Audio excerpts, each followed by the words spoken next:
सबसे पहले तो हमें हमारे शास्त्र सम्यक संबुद्ध इन्हें वंदन करता हूँ। इसी प्रकार इनका स्वाख्यात धम्म और जो संघ है, जो कि हमेशा से निर्वाण पद पर आरूढ़ है और निर्वाणगामी है, तीनों रत्नों को वंदन करते हुए अपनी उपध्याय, जिन्हें कारण मैं इस बुद्ध शासन में उपसंपन्न हुआ हूँ, उन्हें भी वंदन, और उसी प्रकार अपने सभी आचार्य और कल्याण मित्रों के प्रति मंगल कामना करता हूँ।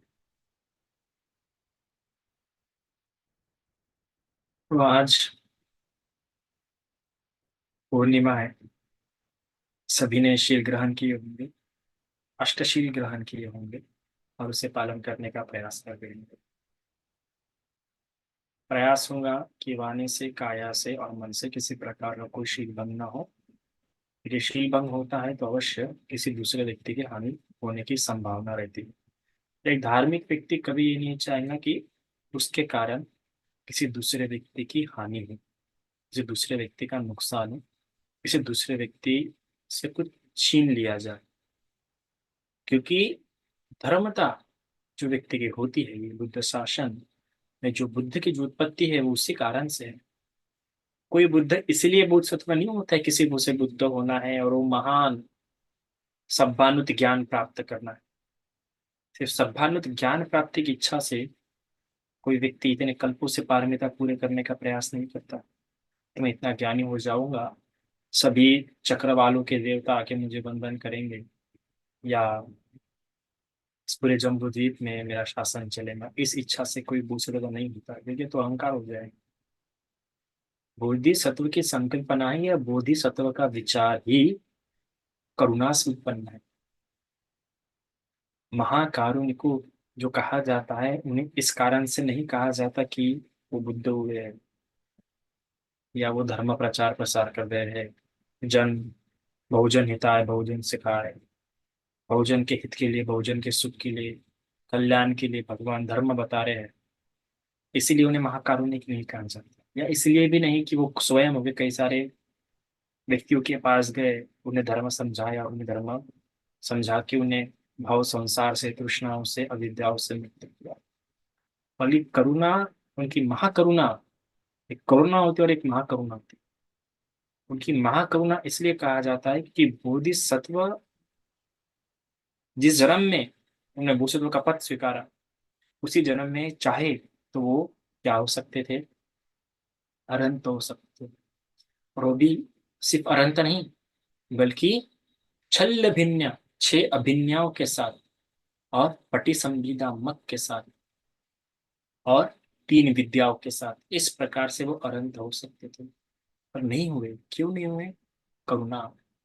करुणा कैसी? तो इस बड़े इतने संसार में देखा कितने सारे लोग दुख में गिरे हुए हैं और इस अविद्या से, इस तृष्णा से शिकार होते जा रहे हैं। इस विचार से लगा कि अगर मैं अकेला मुक्त हो जाऊंगा तो इन सब का कैसे होगा।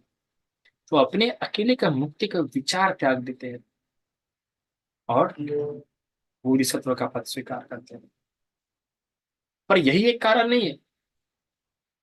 कारण ऐसा भी है कि बोधिसत्व का पद मतलब बड़ा कठिन होता है।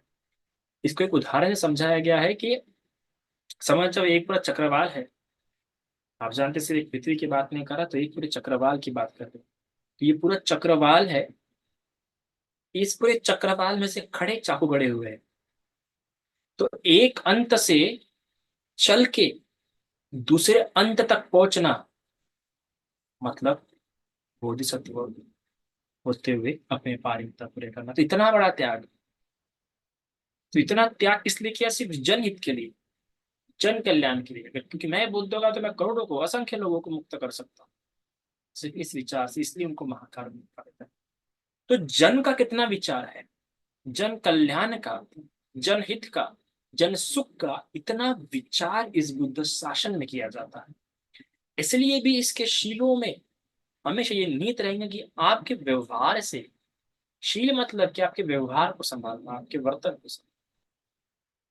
तो शील आपके वर्तनों से, आपके व्यवहारों से किसी को हानि ना पहुंचे, किसी का मन ना दुखे। अक्सर अपने से बड़ों का विशेष रूप से आपको ध्यान रखना है। क्योंकि जब अपने से बड़ों का आप हानि कर रहे, तो सिर्फ आप हानि नहीं कर रहे, आप उनका अनादर कर रहे हैं। उन्हें क्या कर रहे हैं, डिसरिस्पेक्ट कर रहे हैं। और याद रखिएगा, जब बुद्ध शासन नहीं होता है तब लोग सत्कर्म किन कारणों से करते हैं, क्योंकि दृष्टिया, चलो भी दृष्टिया अलग अलग दृष्टिया से लोग दान करते हैं। और ऐसा भी समय था जब दृष्टियां मौजूद नहीं होती है, अलग अलग धर्म, अलग अलग पंथ संप्रदाय मौजूद नहीं होते हैं, जब मनुष्य की आयु बहुत होती है, 80-80 हजार साल वगैरह होती है, तब तब ये सब नहीं होता है, दृष्टि या पंथ संप्रदाय नहीं होते हैं, तब बुद्ध शासन भी नहीं है। तो फिर तब पुण्य व्यक्ति कैसा करता होगा, आदर। सिर्फ एक आदर से वो पुण्यार्जन करता है। माता का आदर, पिता का आदर, बड़ों का आदर, गुरुजनों का आदर। सिर्फ इस आदर के संस्कार के कारण वो उस समय में, शून्य कल्पों में जब बुद्ध नहीं होते, तब इस अपने एक गुण के कारण से वो सुगति को प्राप्त होता है, पुण्यार्जन करता है। वो अपने अकुशल संस्कारों को जीवन में स्थान नहीं आने होने देता है। तो इसलिए भी आपको इस बात का ध्यान रखना है कि आपसे बड़े का अनादर तो आपने नहीं करना चाहिए। अगर आप अपने से बड़ों का अनादर कर रहे हैं, उनके शब्दों को गिरा रहे हैं, मतलब आप में मान काम कर रहा है। माना, समझता हो ना क्या होता है? माना मतलब होता है कि नहीं, मैं सही हूँ, मैं गल या मैं सही हूँ, मैं गलत नहीं हो सकता हूँ। या फिर क्या होता है कि और भी कई सारी बात आ जाती है मान, है ना। पर वो मान वहां पे काम करता है, और मान दिट्ठी में भर डालता है। अभी धम्म के हिसाब से आपकी दिट्ठी को मजबूत करने का काम करता है सबका दिट्ठी। फिर आपकी क्या होती रहेंगी, मजबूत होती रहेंगी। और सबका दिट्ठी मजबूत होती रहेंगी, चौथापति पद क्या होते जाएंगे, और दूर दूर होते जाएंगे। तो इसलिए जब हम बुद्ध शासन में आगे बढ़ रहे हैं, तो हमें इस बात का ध्यान रखना है कि हमारे कारण किसी का नुकसान ना हो, और हमसे बड़ों का हम क्या करें, अनादर न करें। अनादर कैसे कैसे होता है बड़ों से, कि उनके शब्दों को नकार के, या उनने बताए हुए शब्द या उन्होंने बताए हुए इंस्ट्रक्शन को क्या करना, फॉलो नहीं करना। अक्सर ऐसा हो जाता है कि कभी कभार हमें किसी के इंस्ट्रक्शन पसंद नहीं आते हैं, हमें किसी की बात पसंद नहीं आती है, हमें होता है कि नहीं नहीं, तो हम किसी और को जाके पूछेंगे। तो ये भी जो संस्कार है, ये गलत है। अगर आप एक आचार्य परंपरा में, गुरु शिष्य परंपरा में ऐसे, और कोई आपको मना करता है, कोई एक भिक्षु या कोई एक बड़ा बुजुर्ग, या आपके परिवार को एक बड़ा इंसान, विशेष रूप से अगर आपके परिवार को एक बड़ा इंसान आपको मना कर रहा है, और आप फिर भी किसी और को जाके पूछ रहे हैं, तो ये गलत है। क्योंकि वो आपका बड़ा आपका हित ही चाहता हूँ, और अगर आप ऐसा नहीं करें तो आप उस बड़े का भी क्या कर रहे हैं, अनादर कर रहे हैं। उसके शब्द को तो गिरा ही नहीं रहे हैं, पर उस बड़े का भी अनादर कर रहे हैं। और इससे क्या हो जाएगा, अपने कल्याण मित्र को धीरे करते दूर करते जाएंगे। क्योंकि हम अभी जो जिस इंसान को लगता है कि यार ये तो सुनता ही नहीं है, तो क्या कर देंगे, वो बोलना शुरू कर देगा।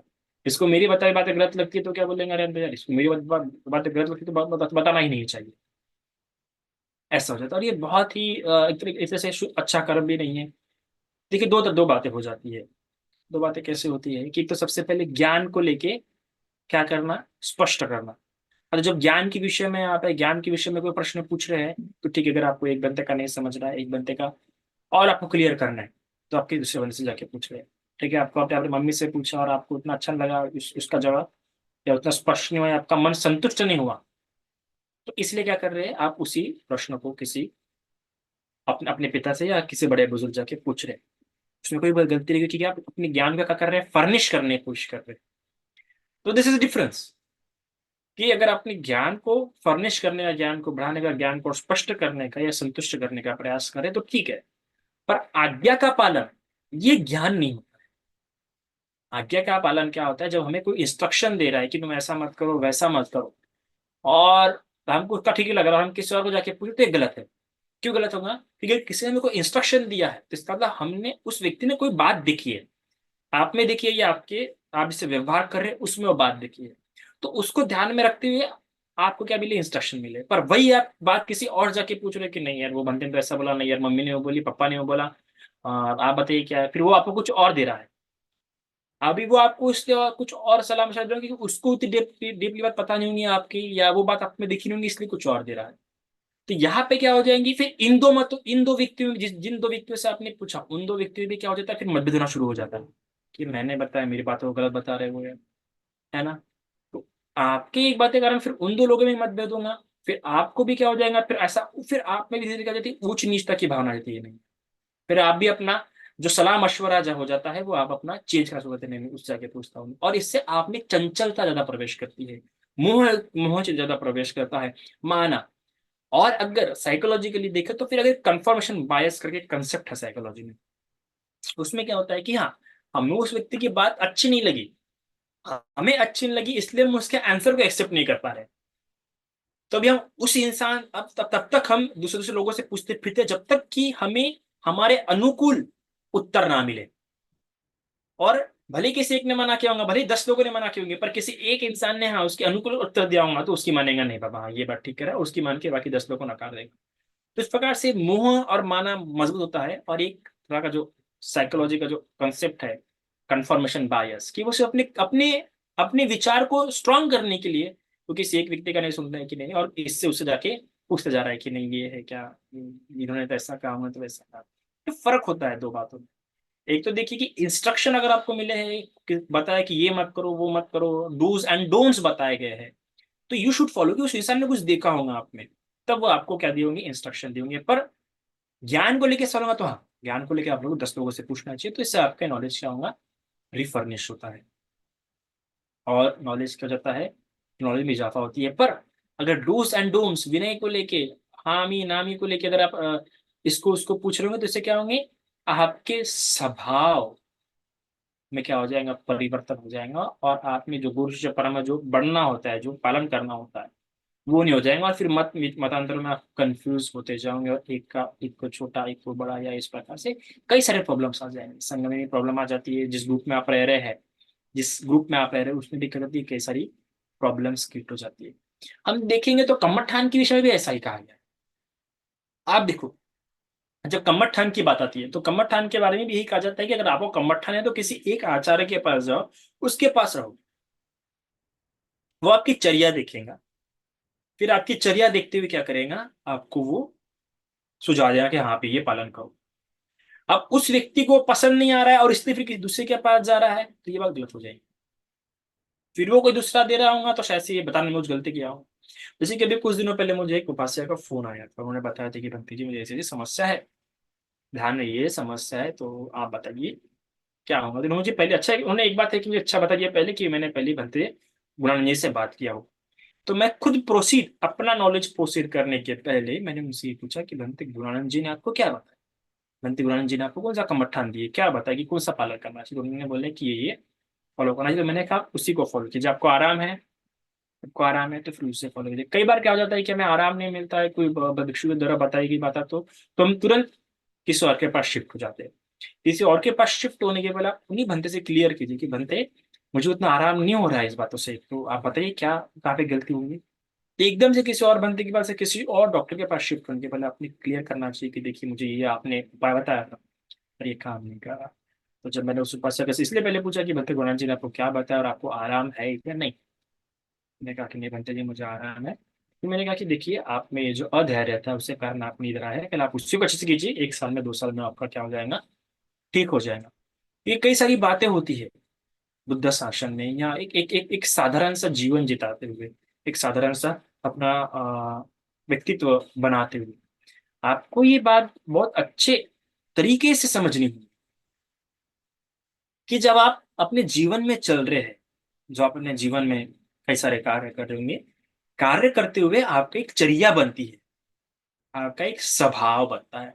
साइकोलॉजी में तो कई सारी बात हो जाती है, पर्सनैलिटी होती है, ट्रेट्स होते हैं उस व्यक्ति के, एटीट्यूड होता है, ये सारे उसमें एक व्यक्ति में होते हैं। तो उसी प्रकार हम कई सारी बातें बताते हैं। हो सकता है कि कोई एक व्यक्ति हमें अच्छा लगता है, कोई दूसरा व्यक्ति में बुरा लग सकता है ना।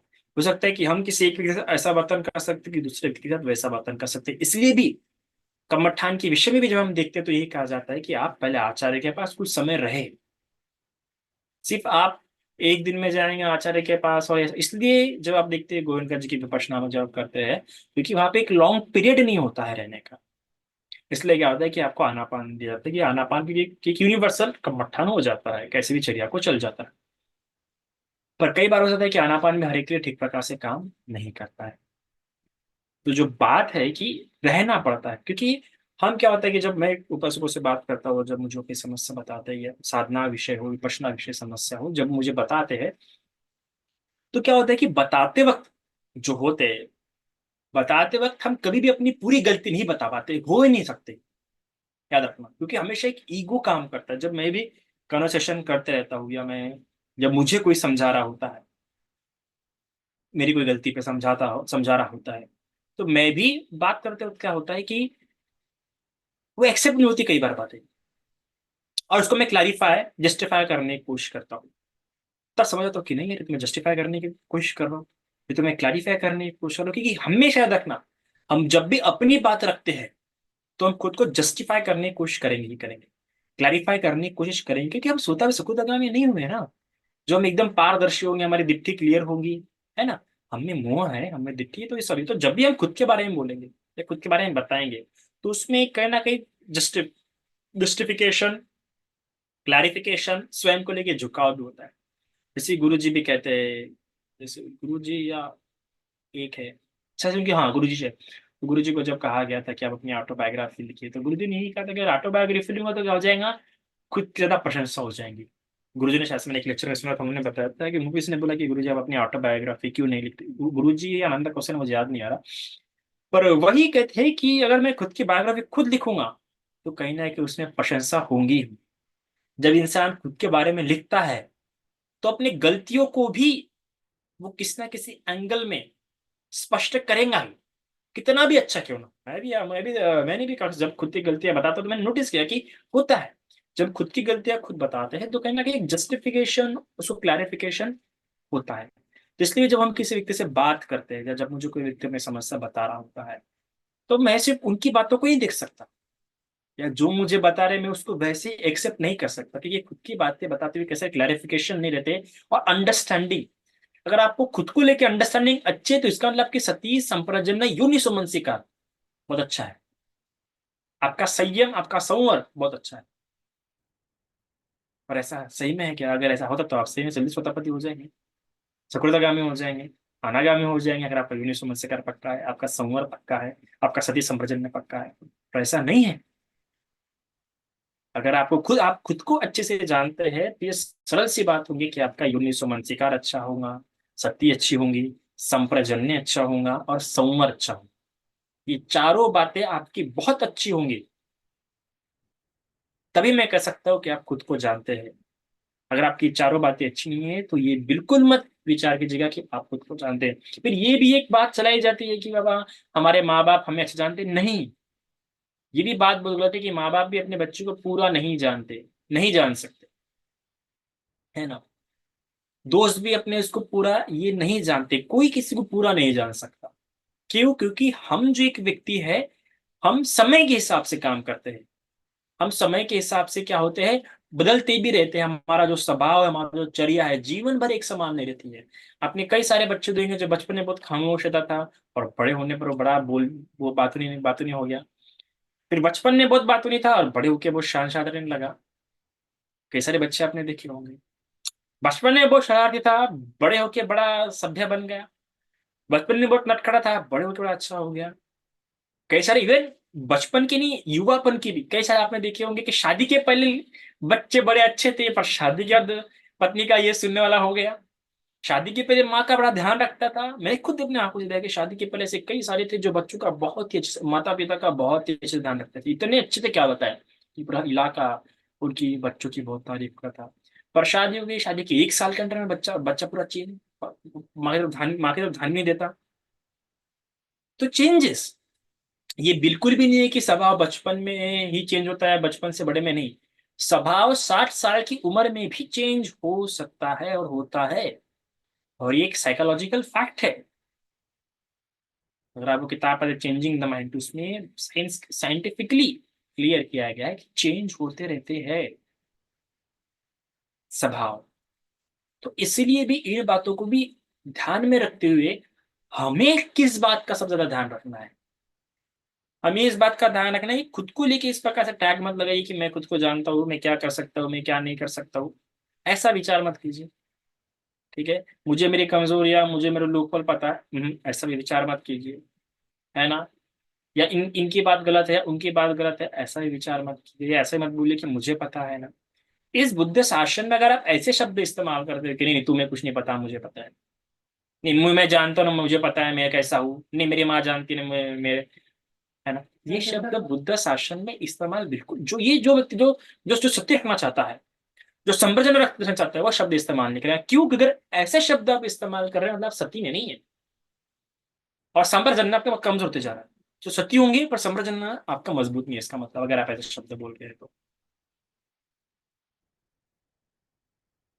बिल्कुल भी आपका सती संवृजन में मजबूत नहीं। आपको किस बातों का ध्यान रखना है कि जब इस बुद्ध शासन में आपको रखना है तो आपको सबसे पहले अपने आप को एक आचार्य परंपरा में स्थापित करना है, एक गुरु शिष्य परंपरा में क्या करना है, स्थापित करना है। क्योंकि भगवान भी कहते हैं कि भिक्षुओं सनाथ होके विहरो, अनाथ होके मत विहरो। ये बात बहुत गंभीर है। आपको लगी होंगी छोटी कि ये उपदेश और भी कई जगह भगवान ने अलग अलग शब्द में बताया है। भगवान ने एक और शब्द बहुत प्यारा कहा है कि भिक्षुओं अगर तुम्हें होना है तो क्या करो, आमिष दायद मत बनो, धर्म दायद बनो। मेरे गद्दी का या सीट का ऐसा वारिस मत बनो, बना धर्म का वारिस बनो, बनना है। ये बहुत बहुत ही सुंदर और बहुत ही गहरे गंभीर शब्द है भगवान की शिक्षा में। और मोस्टली क्या होते हैं, आमिष दायाद में ही क्या हुए, उलझे हुए। हमें धर्म का दाया हमें होना है तो अनाथ नहीं होना है, हमें सनाथ होके भी रहना है। इस बात को समझिए, सनाथ होके भी रहना मतलब क्या, हमेशा इस बुद्ध शासन में भिक्खु संघ के सानिध्य में रहते हुए हमेशा भिक्खुओं के संपर्क में रहा। भिक्खु के संपर्क में नहीं होगा। ठीक है, ये अंतर होता है कि भिक्खु के संपर्क में रहेंगे, सिर्फ भिक्खु के संपर्क में रहें तो आसक्ति हो जाएगी, और आसक्ति होंगी तो कई सारे पाप होने की संभावना होंगी ही होंगी। अगर ना किसी एक भिक्खु के आसक्ति में हो जाएंगे तो ऑफ कोर्स आपके कभी ना कभी पाप होंगे। भिक्खु की आसक्ति मत गिरिए, क्योंकि संभावना इस बात की आर्य अपवाद हो जाए, और आर्य अपवाद हो गया एक बात तो बाप रे बाप बोलो ही मत, फिर उपासक को भूल ही जाओ फिर तुम लोग। इसलिए मैं हमेशा हमेशा से मैं शुरुआत से दे रहा हूँ कि संघ की शरण में रहिए, क्योंकि संघ के शरण में रहते हुए क्या होता है, संघ की शरण मजबूती है, कल्याण मित्र मिलते रहे, सही सही मशवरे मिलते रहते हैं, है ना। तो हमने सनात होके भी रहना चाहिए। अभी जब हम कहते हैं कि सनात होके भी रहना चाहिए तो किन बातों के लिए हम सनात हो रहे हैं, किन बातों के लिए हम नाथ चाहते हैं। जैसे कि बुद्ध इथरान में बहुत पैरा कहा जाता है, जब हम वंदन करते हैं तो वंदन जब पहली बार वंदन कर रहे हैं तो कहते हैं कि बुद्धो में नाथ हो, दूसरी बार वंदन करते हो धम्मो में नाथ हो, तीसरी बार वंदन करते हो संघो में नाथ हो। कि बुद्ध ही मेरा नाथ है बाबा, धम्म ही मेरा नाथ है, और संघ ही मेरा नाथ। इन तीनों के अलावा मेरा और कोई नाथ नहीं, मेरा मालक है, इसके विरुद्ध कभी नहीं। तो जो जो नाथ है तो हम क्यों इनको नाथ बना रहे हैं, हम क्यों इनके शरण में जा रहे हैं, क्यों क्यों हमने हमें नाथ चाहिए। हमें इसलिए भी नाथ चाहिए क्योंकि हम खुद को नहीं जानते। यह मुख्य कारण है कि हम शरण जा रहे हैं। शरण जाने का भी और नाथ नाथ और शरण में ज्यादा अंतर नहीं है। जो शरण जा रहे हैं उसका मुख्य कारण यह है कि हम खुद को नहीं जानते, और हमारे पास उतना लोक विदु समान इस लोकांतर को हमने देखा नहीं है, जाना नहीं है, समझा नहीं है, परखा नहीं है। हम बस इसमें घसीटे जा रहे हैं। हालांकि ना आप में जो भी है, हम सब हमें ये तृष्णा घसीटते हुए लेके जा रही है। हम अपने मन के हिसाब से नहीं चल रहे हैं, बल्कि हमें घसीट के लेके जा रहा है। आंख से कुछ देख लिया, पसंद आ गया, ठीक है। कान से कोई किसी भंते का प्रवचन सुन लिया, पसंद आ गया, अभी शिवली भंते जी का प्रवचन सुन रहा हूँ, अरे शिवली भंते जी का प्रवचन सुन गया, मुझे शिवली भंते जी का प्रवचन पसंद है, तो गलत है। बताते वक्त क्योंकि नॉलेज दे रहा हूं मैं, तो कभी ऐसा हो सकता है कि बताते वक्त मेरे में भी कोई गलती हो। और जो इंसान बहुश्रुत होता है, कई सारे भंते लोगों का सुनते रहता है, अब उसमें भी ऐसा नहीं कि मुझे ये बनते पसंद है इसलिए मैं इसी बनते का सुनूं, मुझे जो बनते पसंद नहीं, अरे ऐसा मत बोलो। आपको पसंद है तो उसमें कुछ ना कुछ कहीं ना कहीं आपके और उसकी अनबन होंगी, इसलिए आपको पसंद। पर भले वो आपको पसंद नहीं होने से वो जो वाणी बोलो वो तो बुद्ध की वाणी है, धम्म की वाणी है, तो ऐसा विचार नहीं। जब तक वो सन्मार्ग पे चल रहा है, जब तक वो सत्य के मार्ग पे चल रहा है, तब तक कि उसकी वाणी विश्वसनीय है, तब तक कि उसकी वाणी सुनने योग्य है, तब तक कि उसकी वाणी श्रवण करने योग्य है, तब तक कि वह उस वाणी से आपका क्या हो सकता है, कल्याण हो गया। सच बोलता है, पर झूठ बोलता है तो नहीं। झूठ बोलता है तो वो उस वाणी को वो हेरे बदल करेगा, उस वाणी से ठगाएगा, उस वाणी से अपना स्वार्थ निकालेगा। इसलिए बुद्ध कहते हैं कि सत्य का होना चाहिए। तो हम संग को इसलिए भी नाद बनाते हैं क्योंकि हम खुद को नहीं जानते, खुद के प्रति अज्ञानता है ही है, होंगी होंगी। खुद को हम नहीं जान सकते, बिल्कुल भी नहीं जान सकते। इसलिए भी तो कम्मठान के विषय में जब तुम क्या कहते कि भाई आप किसी अच्छे के पास जाओ, वो आपकी चर्या देखेगा। खुद को पहचानना बहुत डिफिकल्ट है। कि हम मैंने खुद ने कई बार प्रयास किया खुद को डेप्थ लिए जानने की, पर नहीं। हर बार एक मान का पर्दा आ जाता है, मान ऐसे कहते हैं, दिट्ठी का एक पर्दा आ जाता है। खुद को गलत ना समझने का एक पर्दा आ ही जाता है। कई बार कई बार हमने यूं मन स्वीकार करते हुए खुद के डेप्थ में जानने का, पर खुद के समझने के लिए कई सारे पहलुओं को जानना पड़ता है। हमारे से कई सारे हैबिट्स होते हैं जिसमें हमारी चर्या दिखती है उसमें, और हम खुद को पता नहीं होता, हम देख नहीं पाते। इसे हम कहते हैं पैसिव हैबिट्स। और पैसिव हैबिट्स ही हमारी मेन स्वभाव होती है, हमें पता नहीं।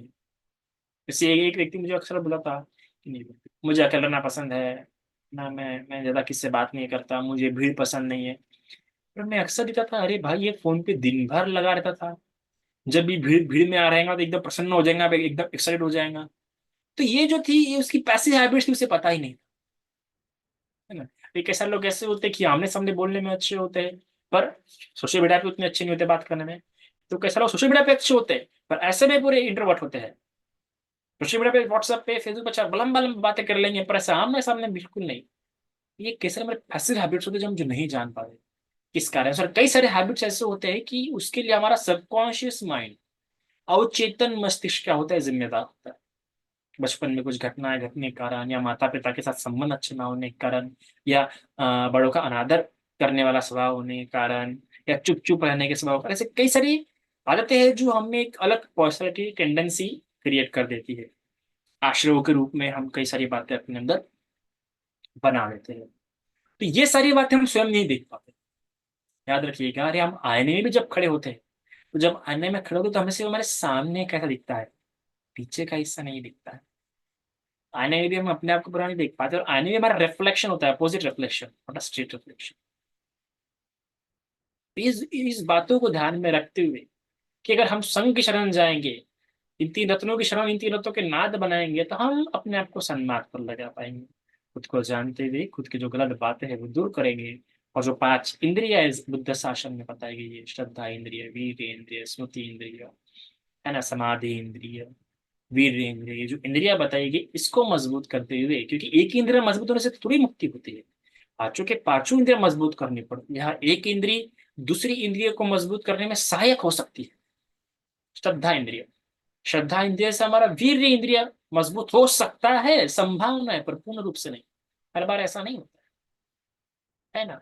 पर वो वीर क्या सिर्फ एक ही दिशा में इस्तेमाल कर रहा है, या बाकी दिशा में भी, क्या अपने वीर को समाधि के क्षेत्र में या प्रज्ञा के क्षेत्र में इस्तेमाल कर रहा है, सम्यक सम्यक प्रधान, सम्यक पहान के रूप में इस्तेमाल कर रहा है अपने वीर्य को, तो क्या अर्थ है। ऐसा लोग होते हैं कि पूजा से, परित्राण से, फूल अर्पण से अपनी श्रद्धा को मजबूत करते हैं और इससे काफी उत्साही भी रहते हैं, पर वो उसी क्षेत्र में इस्तेमाल कर रहे हैं। अब उसको समाधि के क्षेत्र में, सम्यक प्रदान, सम्यक पान के क्षेत्र में, विपश्यना के क्षेत्र में, अधिष्ठान के क्षेत्र में इस्तेमाल नहीं कर रहे हैं, कोई अर्थ नहीं। उनका वीर्य सही तरह से इस्तेमाल नहीं हो रहा है ना।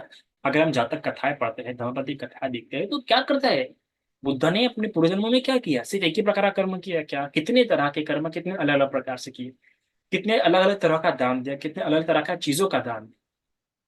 मैं देखता हूँ तो कई सारे लोग ऐसे आसक्ति में गिर जाते हैं, कुछ लोग फूलों के दान में रह जाते हैं, कुछ लोग साफ सफाई के दान में रह जाते हैं, कुछ लोग इसके दान में। अरे हर एक अलग तरह से हमने हमारे वीर्य को इस्तेमाल करना होता है, हमारे वीर्य को बढ़ाना होता है। अभी ये भी कौन देख पाएगा जब आपका कल्याण मित्र हो, अगर आप संघ की शरण में होंगे। अगर आप संघ की शरण में होंगे तो आप अलग अलग भक्ति लोग का पठन सुनते होंगे, और आप खुद को देखते होंगे इन प्रवचनों में, तो आपको पता लगेगा, अरे नहीं, मैं तो आज तक सिर्फ इसी प्रकार के कर्म करता आया। अरे नहीं, मैं तो आज तक इसी तरह के बातें सुनता आया, या मैं इस तरह का विचार करते आया। फिर आपको लगता है कि नहीं, मैंने इस तरीके से भी विचार करना चाहिए। तो इसीलिए भी हम नाथा बनाते हैं, इसलिए भी हम संघ की शरण, संघ में शरण अच्छा नहीं करते कि चलो भाई एक गलत हो, पर दूसरा तो सही हो सकता है। एक ने बताया तो कभी एक से आधी बात पता चलती है, दूसरे से आधी बात पता चलती है। जैसे कि चित्त गृहपति, हम देखते हैं कि चित्त गृहपति क्या हुए थे, बनते अनिरुद्ध, मेरे ख्याल से बनते हाँ बनते सारिपुत्र, बनते मेरे ख्याल से बनते सारिपुत्र के प्रथम स्वतापति हुए थे, और बनते आनंद के प्रथम से अनागामी हुए। तो किसी की भी प्रवचन से हमारा कल्याण हो ही सकता है, किसी भी प्रवचन से, पर वह व्यक्ति सत्यवादी होना चाहिए। और हमारी शरण, हमारी श्रद्धा संत होनी चाहिए, तो हमारी मुक्ति का पथ हमेशा खुला रहेगा। लेकिन जिसकी संगी शरण होती है, एक बात सुनने में बड़ी सरल हो जाती है कि व्यक्तिगत आसक्ति नहीं होती उसको। जिसको व्यक्तिगत आसक्ति नहीं है, उसका मुक्ति का पथ बड़े आसानी से संभव है। हमें ज्यादातर हमारे निर्णयों को, हमारे विचारों को कौन अफेक्ट करता है? हमारी आसक्ति, हमारी व्यक्तिगत आसक्ति। अगर हम गृह त्याग नहीं कर पाए तो हमें किसी न किसी से आसक्ति है परिवार में, तो आपको परिवार में किसी से आसक्ति नहीं है, तो आप गृह त्याग आसानी से कर पाओगे, है ना? उसी प्रकार से अगर आप किसी चीज को लेकर निर्णय ले रहे हो, अगर उस व्यक्ति उनमें अगर कोई एक व्यक्ति को ज्यादा पसंद है, सरल सी बात है, आपका निर्णय उस व्यक्ति के प्रति ज्यादा झुका हुआ रहेगा। देखो कैसे हमारा आसक्ति हमें भीत करा देती है। पर जब संघ के शरण में रहते हैं, नए नए भिक्षु से मिलते रहते हैं, नए नए भिक्षु के पढ़न सुनते रहते हैं, कोई भिक्षु आया उसकी सेवा में रुचि लेते हैं, ऐसा नहीं भेद नहीं करते कि यार ये भिक्षु मुझे पसंद नहीं, ये भिक्षु अच्छा नहीं, वो भिक्षु अच्छा नहीं है, तो क्या होता है, हमारा जो नाथ है, वो नाथ की अनुकंपा हम पे बनी रहती है, बुद्ध की भी, धम्म की भी, और संघ की भी। तो ये बुद्ध शासन में ऐसा एक व्यक्ति का रास्ता होता है। आप देखो ना, व्यक्ति का रास्ता इतना सरल है, इतना सरल है, जब उसकी तीनों शरण मजबूत हो जाती है ना, जब सही में उसके नाथ तो उसको विश्वास हो जाता है, तो इतना सरल लगता है। इस दुनिया में कुछ भी कठिन नहीं हो जाता। कठिन क्या करता है? कठिन है हमारे व्यक्तिगत इच्छा है, हमारी व्यक्तिगत आसक्तियां हमारे लिए क्या हो जाती है, कोई भी रास्ता कठिन कर देती है। क्योंकि जब हमारी व्यक्तिगत इच्छाएं हो जाती है, हमारी व्यक्तिगत आसक्ति उत्पन्न हो जाती है, तो हम अपने से बड़ों का दिया हुआ मार्ग, बड़ों की बताई हुई बातें पालन करने में हमें फिर क्या होती है, कठिनाइयां होने जाती है। क्योंकि हमारे व्यक्तिगत इच्छाएं, हमारे व्यक्तिगत संकल्पनाएं, हमारे व्यक्तिगत आसक्तियां, ये लड़ना शुरू करती है हमारे साथ अंदर, जिससे हम कहते हैं इनर कॉन्फ्लिक्ट, है ना? और साइकोलॉजी में देखें तो इनर कॉन्फ्लिक्ट सबसे खतरनाक होता है। आउटर कॉन्फ्लिक्ट तो भी एक बार रिजॉल्व हो जाएगा, हो जाता है शांत, पर इनर इनर कॉन्फ्लिक्ट जिसे कहते हैं अंतर्द्वंद। अंतर्द्वंद मतलब क्या होता है? अंतर्द्वंद मतलब दो बातों के बीच निर्णय नहीं ले पाना। तो दो बातें क्या हो सकती है? एक तो किसी दूसरे के द्वारा सुनी गई, और दूसरी हमारी इच्छा द्वारा उत्पन्न हुई। और व्यक्ति मोस्ट ऑफ समय जो अच्छे प्रकार शासित नहीं होता है, या जो आसक्ति में गिरा होता है, जो इच्छाओं के वशीभूत होते हो जाता है, वो व्यक्ति क्या करता है, वो व्यक्ति हमेशा उस व्यक्ति का डायरेक्ट इनडायरेक्ट हमेशा अपने इच्छाओं को ही चूज कर लेता है। और जब इस बुद्ध शासन में व्यक्ति सनाथ होकर विहरना शुरू हो जाता है, तो धीरे धीरे देखिए पता है क्या होता है, कि भले उसके मन में बात चल रही होंगी, पर वो नहीं कर पाता, आउटलेट नहीं कर पाता। क्यों मैं ऐसा? क्योंकि मैंने भी अनुभव से देखा भी है, और देख भी रहा हूँ।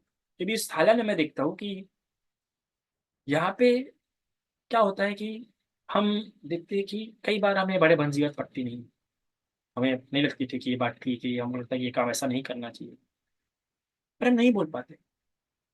हम वो काम ठीक है, बंदे ने बोला भी कर ही लेते। हमको पता है कि ये काम इसको और अच्छे से किया जा सकता है। हमको भी लगता है, जिसमें मेरे मित्र भी कई बार हम लोग बैठ जाते चर्चा करते इसी इसी बात पे, हम लगता है कि नहीं है, अगर ऐसा किया रहते तो ये काम क्या हुआ रहता और अच्छे से हुआ रहता। पर तब हमारे मन में ये बात हम आने देते कि यार भंस की बात समझता नहीं क्या, ये ऐसा ऐसा करना चाहिए, तो हमसे इतनी मेहनत करा दी, ऐसा नहीं ठीक है। बंत जी ने कहा कर लेते, ये जो एक बात होती है। पर हमारे इंडिया में हमने जो एक देखा, ये बात ऐसी नहीं होती है। हम लोग क्या करते हैं, हमने बड़ों को बताना शुरू कर देते हैं कि नहीं नहीं ऐसा करना चाहिए, नहीं ऐसा है। एक छोटा सा घर ही बना लीजिए आप। अगर आप मिस्त्री को बुलाते हो और मिस्त्री को बोले कि नहीं नहीं ऐसा है, तो मिस्त्री आपको ज्ञान देना शुरू कर देता है, नहीं नहीं ऐसा करो वैसा करो।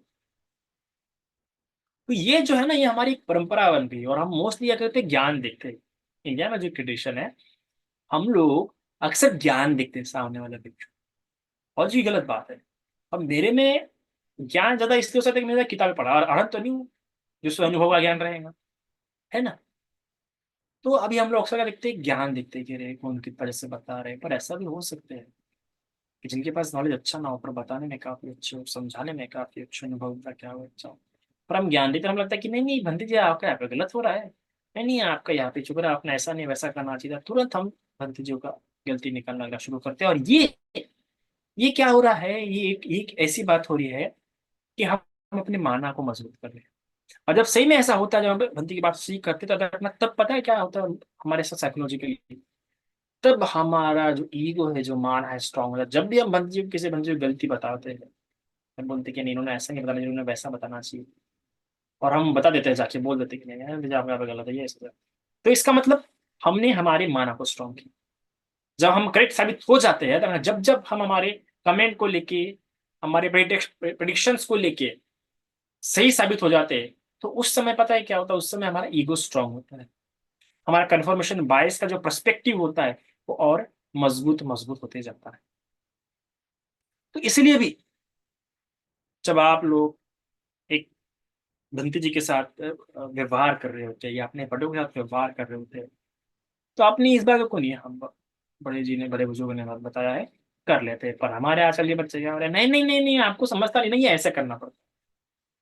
और कुछ बातें होती है कि हाँ, जैसे कि सोशल मीडिया है, अगर किसी इलेक्ट्रॉनिक इंस्ट्रूमेंट को लेके इस्तेमाल करना होता है तो उसमें ठीक है, पर अनुभव को लेके जो इंस्ट्रक्शन हमें दिए जाते हैं कि आप ऐसा मत करो, उसको लिए हमने कभी अपने बड़ों के प्रति ऐसा नहीं बोलना चाहिए। एक उपासक है, इससे याद आ गया, जैसे कि अजिनके है क्या पता नहीं यहाँ पे, तो अजिनका जी का मुझे एक बात बड़ा पड़ता है, अच्छा लगता है मुझे उनका एक बात, अजिनका जी का, कि अजिनको जी को जब भी हमने बताया कि नहीं ऐसा नहीं करना है, या मैं सिर्फ उसको एक स्टेटमेंट में बोलूँ कि देखो यार ये ठीक है, तो उसकी बैक स्टोरी वो अपने आप समझ जाता है, मैं उसको एक्सप्लेन नहीं करता उस इंसान को। फिर मैंने बोला कि नहीं यार उस इंसान से मुझे बात नहीं करनी है, वो इंसान इतना, मतलब मुझे लगता है श्रद्धावान इंसान है, हमें लगता है कि श्रद्धा प्रधान, श्रद्धानुसारी है। पर जब जब मैंने कई बार नोटिस किया कि मैंने जैसे एक सेकंड में बोलता कि नहीं यार मुझे इस इंसान से बात नहीं करनी है, या फिर नहीं देखो यहाँ पे ये गलत है, तो उसकी पूरी बैक स्टोरी अपने आप समझ जाएंगे, और समझ जाएंगे कि भंजी ने कुछ कहा तो उसका कोई रीजन होगा, और मोस्टली उसके पीछे का वो रीजन भी क्या हो जाता था, समझ आता था। तो मुझे काफी आश्चर्य होता था कि इसकी प्रज्ञा कितनी तीक्ष्ण हो जा रही है समय के हिसाब से, कि और उसकी जो प्रज्ञा है वो श्रद्धा के आधार पर उसकी मजबूत होती जा रही है ना। जिसको हमें देखा हुआ ना, कुछ कुछ बुद्ध बुद्ध को क्या होता है कि 16 असंख्य 1 लाख कल्प लगता है, 8 असंख्य 1 लाख कल्प लगता है। तो क्या होता है, उनको अपनी प्रज्ञा को मजबूत करना होता है। जो बुद्ध 4 असंख्य 1 लाख कल्प में पारमिता पूरे कर रहा है, इसका मतलब उसका सभी कुछ बराबर, उसकी प्रज्ञा मजबूत है। जिसको 8 असंख्य 1 लाख कल्प रख रहे हैं, तो इसका मतलब उसकी श्रद्धा मजबूत है, तो श्रद्धा के आधार पर अपनी प्रज्ञा मजबूत करनी है। जिसको 16 असंख्य 1 लाख कल्प लग रही है, इसका मतलब उसको अपनी वीर के आधार पर प्रज्ञा मजबूत करनी। वॉशिंगटन का ये बात बड़ा बड़ा प्यार लगता है कि जब भी हम उसे, पर कई लोगों को क्या कि एक्सप्लेन करना पड़ता है, उसमें कोई गलत बात भी नहीं है। ये मत समझो कि यार हमें एक्सप्लेन करना पड़ रहा है इसका मतलब हम बुद्धिमान नहीं है या हम अच्छे इंसान, ये बात यहाँ पे ये नहीं। बात यहाँ पे ऐसी है कि हर एक की अलग चर्या होती है, कोई श्रद्धा प्रदान होता है, कोई वीर्य प्रदान होता है, कोई प्रज्ञा प्रदान होता है, तो अलग अलग होने के कारण किसी को, जैसे कि हम बुद्ध के समय भी देखते हैं ना, कई सारे लोग थे, है ना, विपिन्न चित्तानु, है ना, अलग अलग, इसको एक गाथा से, कोई गाथा के एक्सप्लेनेशन से, और कोई जन्म में प्रयास से अगले जन्म में हो जाता है। तो ये होता है पूर्व के पुण्य होंगे, या इस समय में उनका अच्छा कल्याण मित्र है, उनका योनि संसिकार मजबूत होगा, है ना। तो इस कारण से ऐसा तो इसमें कोई गलत नहीं है। जैसे कि मेरे एक शिष्य है, बड़ी श्रद्धावान है, पर उसको हर चीज समझा के बतानी पड़ती है, हमेशा नहीं, क्योंकि श्रद्धावान होने के कारण उसमें एक गुण काफी अच्छा है कि वो एक बार में बात मान लेती है। भले उसके मन की बात खटक रही होंगी, हाँ पर मैंने बोल दिया ना, बंदी ने बोल दिया ना, चलो कर ही ले रहे थे, मन को भले ही खटक रही होंगे, और पर एक दिन बहुत ज्यादा हो जाता, फिर बाद में बोलती है कि रोते रोते बोलेंगी मनते जी आपने ये कहा था, फिर मैंने आपकी बात सुननी थी, फिर ऐसा ऐसा बोलेंगी, पर वो बात को छूट नहीं छोड़ेंगे नहीं, फिर तब उससे एक्सप्लेन करना पड़ता है। पर ये गुण जो उसमें कि बाबा भले उसको पट नहीं रही है, फिर ये मान लेंगे, तो इससे कारण क्या होता है कि उसकी उतनी हानि नहीं होती, हमेशा आगे आगे आगे बढ़ते जाती है। तो कई बार ऐसा होता है, और बाद में जाके कभी कभार 5 दिनों में, 6 6 महीने में, या 1 साल में बात अपने आप समझ आता है कि नहीं यार, हाँ भंते जी ने बोला था सही निकली, तो बात खुद मानती है। मैं आज मुझे तब तब मुझे लगता था कि मैं उससे बोल रहा हूँ तो शायद से मैं गलत कर रहा हूँ, इतना नहीं बोलना चाहिए, इतना नहीं देना चाहिए। फिर मैं अभी जब बोलता हूँ, अभी क्या मैं तुम्हें इतना तब बोला, इतना मैं ये बोला, तो बोलती कि नहीं भंते जी आपने तब बोला तो मुझे ये बुरा लगा। पर आज मैं जब दिखती हूँ तो मुझे काफी अच्छा लगता है कि अच्छा है कि आपने तब मुझे बोला, इतनी बातों से बच गई। ये बाकी लड़कियों के मुकाबले, बाकियों के मुकाबले आज मेरा बहुत ही अच्छा है। इवन मुझे भी, मैंने भी अपने गुरु की कई बार बातें बताई आपको, अपने आचार्य की, कि तब लगता था मुझे बुरा, पर आज जब आगे बढ़ जाते हैं तो ये। पर वो व्यक्ति जो अपने से बड़ों के दिए हुए इंस्ट्रक्शन नहीं सुनता है ना, या फिर उसको अच्छी नहीं लगी इसलिए इससे उससे पूछेगा, तो व्यक्ति कहता है आज नहीं तो कल उसे नुकसान होगा ही, उसे नुकसान उठाना उठाना पड़ेगा ही। क्योंकि वो ये नहीं समझ रहा कि सामने वाला व्यक्ति मुझे जो बोल रहा है तो ऑफकोर्स किसी ना किसी कारण से बोल रहा होगा। कम से कम वो इतना भी मनसीकार नहीं कर पा रहा कि सामने वाला व्यक्ति अगर मुझे बोल रहा है तो जरूर कोई ना कोई कारण होगा और उससे कुछ ना कुछ अनुभव होंगे। पर अगर हम ऐसा बोलेंगे नहीं वो तो आपका अनुभव था, मेरा अनुभव नहीं था, तो ये बात बहुत गलत है। ये बात बहुत ही एकदम अभद्र, जिससे हम कहेंगे ना, इस प्रकार के शब्द इस्तेमाल करना भी ठीक नहीं है कि यार ये तो तुम्हारा अनुभव था, मेरा अनुभव नहीं था। तो बुद्ध ने क्या बताया हमें? बुद्ध यही सिखाते हैं कि जो पंडित इंसान होता है, जो ज्ञानी इंसान इंसान होता है, वो दूसरों की गलतियों से सीखता है। दूसरों को गलती करते हुए देख लेता है, खुद समझ जाता है कि नहीं भाई इनके साथ ऐसा हुआ है, मैंने सावधान होनी चाहिए, मैंने सावधान होना चाहिए। तो ऐसा भी हमें नहीं बोलना चाहिए कि यार तुम्हारा तो अनुभव ऐसा हुआ है। और अनुभव कैसा है? क्या वो अनुभव ऐसा है कि सही में हाँ होंगे तो उनके अनुभव का तो चलेगा? कुछ अनुभव ऐसे हो सकते हैं कि हाँ ठीक है, तुम्हारा व्यवहार, तुम्हारे रिश्ते उस व्यक्ति का तो ऐसे होंगे तो ठीक है, कुछ हुआ होगा। पर अगर उस व्यक्ति का स्वभाव ही वैसा होगा तो आज उसके साथ किया है, कल तुम्हारे साथ भी करेंगे। और ऐसा व्यक्ति जो अपने से बड़ों के दिए हुए इंस्ट्रक्शन नहीं सुनता है, सनात होके नहीं व्यर्थ, अनाथ होके व्यर्थ है, आज नहीं तो कल जो आने वाले समय में कई बार क्या होती है, चोटें खानी पड़ती है। और मैंने भी खाया है, अच्छे अच्छे चोटियां, अच्छे अच्छे मस्त भयंकर भयंकर चोटें खाई है। इसलिए आप बीती बता रहे हैं हम वो बात, कि जब हम नहीं सुनते हैं बड़ों की, तब सही में हमारी क्या होती है, हानि होती है ही। जैसे अभी कुछ दिनों की पहले ये बात है, बंदे ने मुझे मना किया था कि मत करो ऐसा, मैं नहीं सुन, और उसकी फिर हानि भी होती है। तो जब बड़े कर रहे हैं और उसको हम नहीं सुन रहे, तो अवश्य याद रखना कि उससे एक तो कलह होगा, वरना हमारी कोई हानि होगी। इसलिए भी ये सब ना हो, ये सब ना हो कि पछतावा ना हो, इसलिए भगवान ने आपको क्या कहा है, सनातन की रहना। फिर क्या होता है, फिर अगर ऐसा हम हो के ना अगर, तो फिर क्या होता है, हमारे श्रद्धा की हानि होती है, हमारे स्वभाव की हानि होती है। हमारा स्वभाव ये देखकर क्या होता है, निराशवादी।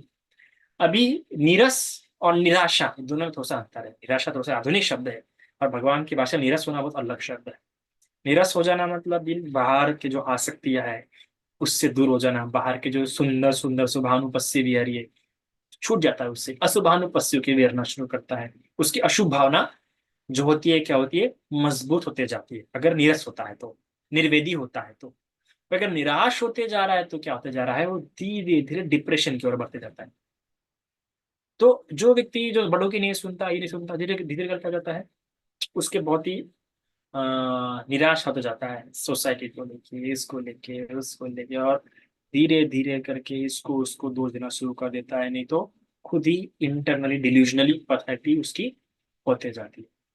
तो ये बहुत गंभीर इम्पैक्ट रखता है हम पे जब हम कहते हैं कि सनाथ होके रहो, अनाथ होके बिल्कुल भी मत रहो। तो ये जो आप हर अष्टमी, अमावस्या, और इसको जो आप पूर्णिमा में जो शील लेते हैं, तो आप क्या करने का प्रयास कर रहे हैं इसमें? इसमें आप स्वयं के नाथ को, जो आपके जो बुद्धम संघ, इसको मजबूत करने का प्रयास। ये जो तीनों शरण है ना, तीनों शरण, इस तीनों शरण में ही सभी कुछ है। आर्य अष्टांगी मार्ग से लेकर हर पुण्य, ये तीनों शरण कंप्लीट है। पर इसके दो शरण है, वो भी किसी काम का नहीं, इसका एक शरण है वो भी किसी काम का नहीं। तीनों शरण होना क्या है, बड़ा आवश्यक है। तीनों शरण जब आपके पूरे होते हैं तभी आप हर एक गलत कामों से दूर होना शुरू होते हैं। तभी आपका योनिसो मनसिकार मजबूत होना शुरू होता है, आपके पास कल्याण मित्र होता है। देखिए ये जो दो अंग है, बड़े बड़े महत्वपूर्ण अंग है बड़ा। सोतापति के लिए तो बड़े बड़े महत्वपूर्ण अंग है।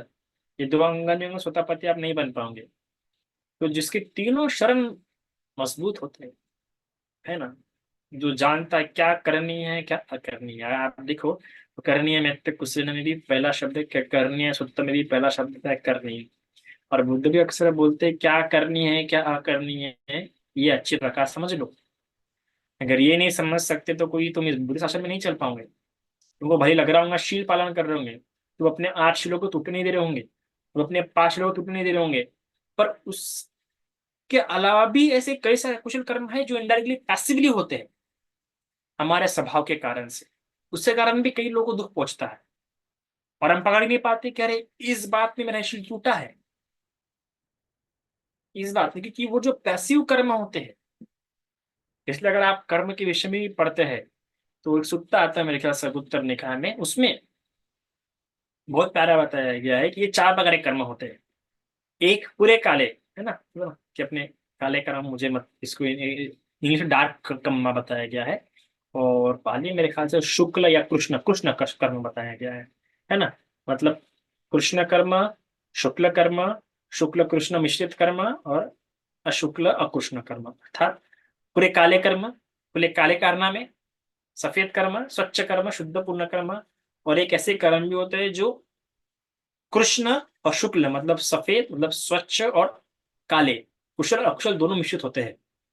तो वो मोस्ट जो पैसिव हैबिट्स होते हैं हमारे, जो पैसिव कर्म होते हैं हमारे, अर्थात कि शीलों के अलावा भी और भी हम कई सारे कर्म करते हैं ना, दिन भर में कई सारी बातें करते हैं, शील थोड़ी है। तो वो जो दिन भर में शीलों सिर्फ शीलों पर ध्यान रहता है, शीलों पर ध्यान रहते हैं, बाकी जो गलतियां कर बैठते हैं वो ध्यान नहीं रहता है, उससे जो गलत बातें हो जाती है वो हमें मोह युक्त या फिर सती संपर्जन ना होने कारण या प्रमाद वश, है ना। कई बार लोग होता है कि शील पालन कर रहे हैं तो प्रमाद नहीं हो रहा है, कई बार शील पालन करते हुए उनसे कई बार प्रमाद हो जाता है ना। वो जो प्रमाद होता है, तो प्रमाद वश जैसे सोतापति या जैसे सोतापति से या सकुदगामी से जो कोई गलत कर्म होता है तो प्रमाद से ही हो सकता है। शील तो उनके टूटते नहीं है, क्योंकि शील और परामर्श ही है, सोतापति का शील और परामर्श मजबूत हो जाता है। और उससे और कोई गलत गलत कर्म हो जाता है, कोई गलती हो जाती है ना, या फिर कोई ऐसा अकुशल कर्म हो जाता है तो वो सिर्फ प्रमादवश हो सकता है, शील उनका टूटता नहीं है। तो इसलिए भी जब हम अष्टमी अमावस्या पूर्णिमा को जो शील ले रहे हैं तो सिर्फ हम शील ले रहे हैं तो हम अपने आप को अप्रमादी होने का भी प्रयास कर रहे हैं। हम प्रयास करें जो हमारे तीनों शरण है उसको क्या कर रहे हैं, मजबूत करने का प्रयास कर रहे हैं। लेकिन तीनों शरण के बाहर और कुछ भी नहीं आपके रखा होगा, जो भी है वो इन तीनों शरणों में ही है, तीनों शरणों के बाहर नहीं आ सकते। पर अगर आपको इन तीनों शरणों में बने रहना है तो आपको इन दो बातों में अंतर करना समझना जरूरी है कि ज्ञान क्या है और शील क्या है। ज्ञान की वृद्धि कैसे होती है और शील कैसे नहीं टूटते। शील साधारण रूप से मोटे मोटे तौर पे आपको समझाने के लिए बताने के लिए ये 8 शील पंचशील, फिर इसके अलावा भी कई सारे कर्म होते हैं जिनको हमें सावधान रखना पड़ता है। आप देखो तो भिक्खुओं को 227 नियम पालन करने पड़ते हैं, भिक्खुओं को 311, है ना। फिर इसके अलावा 75 शीखियाँ भी होते हैं शाम में, तो 10 10 शील के अलावा तो कितनी सारी बातें होती है जो ध्यान करने योग्य होती है। अगर सती पट्ठान में आप देखते हैं, तो एरापत में आप देखते हैं, आप संप्रजन्य में देखते हैं, तो पता चला कितनी सारी बातें सावधानी से करने योग्य के लिए है, पर हमसे गलती हो सकती है उस समय। तो वैसी गलतियां ना हो उसके लिए क्या करना पड़ता है, तो उसके लिए हमें सनात के लिए करना पड़ता है, निर्दोषों का जो हमारे गुरु। क्योंकि हम देखो ना जो कमठान लेने के लिए जो कमवाचा आचार्य के पास आते होंगे, कर्माचार्य क्या कमठान आचार्य के पास आते होंगे, उनके तो शील मजबूत रहते ही होंगे, पर फिर भी उनको स्वतःपति या कुछ फल प्राप्त हो रहा है, समाधि उत्पन्न हो रही है। शील मजबूत होने पर भी समाधि उत्पन्न नहीं हो रही, क्यों? क्योंकि जो पैसिव कर्म है, हमारे जो ऐसे कर्म है जिनके प्रति हमारे सती संप्रजन मजबूत नहीं है, शील तो हमारे मजबूत है पर ऐसे हमारे बाकी कर्म भी है जो बराबर नहीं है, वो ठीक ना होने के कारण हम कम्मठ ठान लेने हैं कि वो ठीक हो जाए, है ना। तो वो दिखता है हमारे, फिर हमारा रहना सहना बैठना उठना ये सब देख के पता लगाता है शील तो है, पर इसके अलावा भी कई सारे ऐसे होते हैं स्वभाव जो शीलों से ठीक नहीं होते। तो फिर वो हमारे देखता है, फिर हमें निर्देश देता है कि ये मत करना वो मत करना। इसलिए जब आपको आपका गुरु, आपका आचार्य या कोई भिक्षु या फिर कोई बड़े बुजुर्ग बता रहे कि ये मत करो, चुपचाप सुन लो, चुपचाप सुन लो।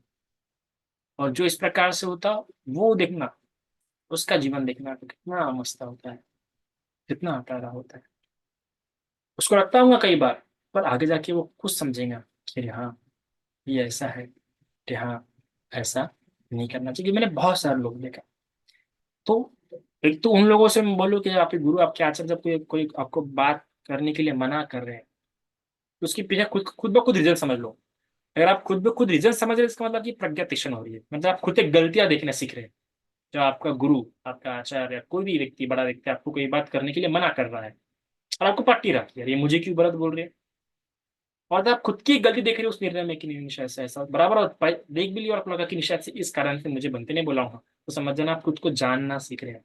आप अपने अविद्या के आवरणों को हटा रहे हैं, अपने माना को कम कर रहे हैं, और आपकी यूनिसो मनसिकार को मजबूत कर रहे हैं।